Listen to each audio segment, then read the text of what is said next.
But what was what was the most memorable challenge you've handled?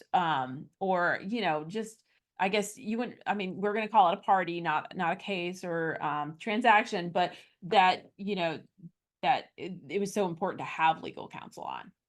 Uh, That's a tough um, question. yeah, it's a tough question because I mean, it happens. There's a lot, probably. Yeah, it really is. I literally just had an email from someone who was like, "Oh my gosh, I'm so glad that we did not do what they were suggesting." And Yeah.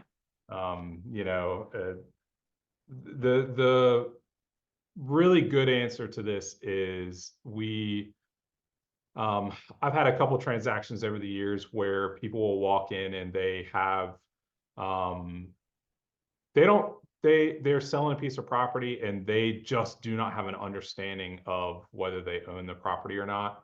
Yeah. And when that happens, I can tell you because we do really thorough title research, like it's apparent to us usually pretty quickly. And Yeah.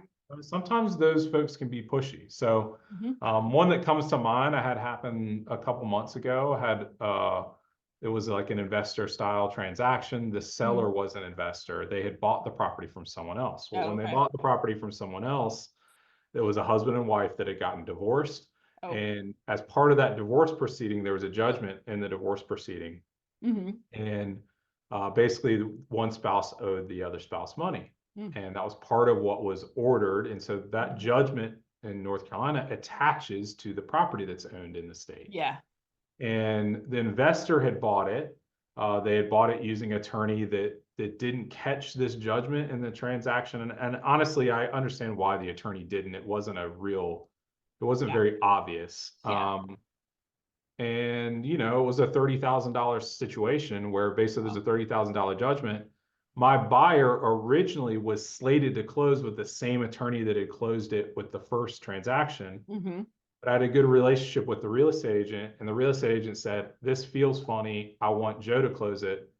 And it's a good thing she did because I can Yeah. tell you, as soon as that wife found out that the property had been sold, she was going to place a lien on the property. And Mm. and so the deal ended up dying because of it. And I hated that because obviously the agent, I didn't get paid, nobody got paid, everybody was kind of Yeah. sad. Um,